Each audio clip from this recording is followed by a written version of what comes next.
Pasensya na, ganyan yung talaga yan. Kuripot. Magkano ba? 30 lang naman ang halaga ng isda. 30 lang. Teka, sandali. 30 lang pala. Paano yan? Wala akong barya. Pwede bang ito na lang ang aking bayad? Ano ka ba, Charlie? Bakit naman? Hindi mo ba nakikitang niloloko ka lang yan? Bakit mo naman nasabi yun sa kanya? Mabait siya. Mapagkakatiwalaan. Di ba? Itong bayad. Eto na. Salamat ha. Sige, Pagpalain salamat. Teka muna. May barya pala ako. Ngayon ko lang napansin. Ito 30 pero barya. Ito ng bayad kong 30 para sa isda. Akin na uli yung sandaan ko. Pero di ba? Sige. Huwag ka maingay. Sige, aalis na kami. Tara. Teka, sandali. Sorry nyo, yan lalagyan ko. Huwag nyo kalimutan dali niya sa susunod. Hindi namin nililimutan.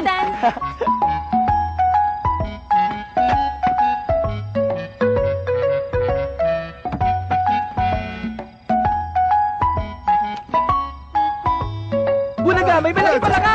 Ano ba kalokohan niya? Bakit di niya kayo matulog, Itay? Nakanganga ka pa. Isara mo nga yan. Ano bang sinasabi mong nakanganga? Pinanunod ko mula rito ang ganda ng kalikasan. Talaga, Itay? Kung ako sa inyo, ako na lang tingnan nyo. Mas matutuwa pa kayo dahil anak nyo, gwapo. Di tulad ninyo, nakakasuka. Bakit palagi mo na lang akong ginagawa? Kakain na po tayo. Mauna na ako sa inyo. Hoy, teka, saan ka mo? Huwag kayong magulo. Saan? Ano ba yung niluto mo? Iya mo ka Tikman nyo masarap. na lang. Maaba, kilala ko ang amoy na yon. Tama nga ako. Ito yung Heto, paborito Charlie. kong sabaw. Chichi, salamat at nagluto ka ng sabaw. Gumaan tuloy ang aking pakaramdam nung natikman ko kung gaano kasarap itong niluto mong pagkain. Ang sarap. Malasa pa. Salamat naman. Ay, Charlie. Maliban pa sa masarap siyang magluto, napapansin ko rin itong mga huling araw gumaganda itong si JJ. At may kinang pa sa kanyang mata. Maswerte ang lalaking kanyang mapapangasawa. Bakit anak? Pagiging maswerte? Hindi yata. Malas pa kamo. Sa sobrang tapang niya, daig pa niya ang siling labuyo. Kawawa ang asawa niya. Sigurado magtatago ito sa sulok tuwing darating siya. Sandali! Nasabi ko na ba sa inyo, mabait siya at ang puso nito'y tunay na busilak. Maliban pa doon, ang kagandahan niya'y walang kapares. Magaling. Kung hindi ko kayo kilala na madalas kayo mag-away o pagkakamalang ko kayong dalawa na magnobyo. Anong sabi nyo?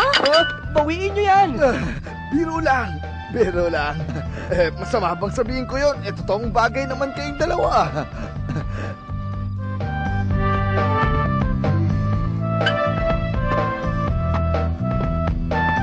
Gigi!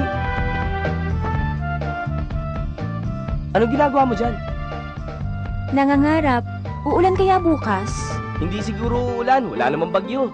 Kung ganun, samahan mo ako bukas. Mamasyal tayo dun sa may hilaga ng gubat. Payag ako kung hindi uulan. Akala ko ba ayaw mo sa kanya? Bakit ba ang kulit ninyo? Ano ba yan? Pwede ba tigilan niyo na ako? Anong lang naman? Palagay tayo. Paano mo gagawin? Madali lang po. Nabalitaan ko kasi na may gaganap yung pagtitipon sa kanila. Magiging hari ako ng palaruan. Narinig mo ba? Ayoko nang maririnig pa ang pangalan ko. Naiintindihan mo? Umayaw ka, anak. Hanapin mo ang iyong kapalaran. Palawakin mo ang iyong kaisipan sa tunay na anyo ng mundo. Nasa yung mga kabataan ang susi ng inyong mga pangarap. Kapag napagod ka na, o kaya natagpuan mo na ang iyong tunay na kapalaran, bumalik ka lang dito sa iyong tahanan. Bukas, laging maghintay sa muli mong pagbalik. Huwag mong kalilimutan. Mayroon kang isang amang nagmamahal at lagi naghihintay sa iyo. Tandaan mo sa Ano ba kailangan mo sa akin? Ano ba? Siyempre, alam mo na. Kuha mo na? Kunwari di mo pa alam. Ito sa mga pangalan ng viewers. Kaya humanda ka. Ano ka ba? Kung kaya mo na, sabihin mo na sa akin, maiintindihan ko naman. Ano ba? Alisin mo na yan, malas yan. Baka hindi ako swerte yun sa laro. Pinipilit mo ko, ha? Manda ka!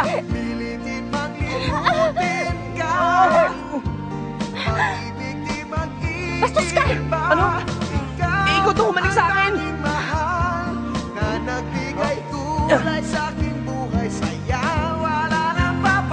Bibigyan kita ng malaking halaga. Sabihin mo lang kung nasan siya. Hindi ako mukhang pera. Ha? Sige na, sasabihin ko na. Aray!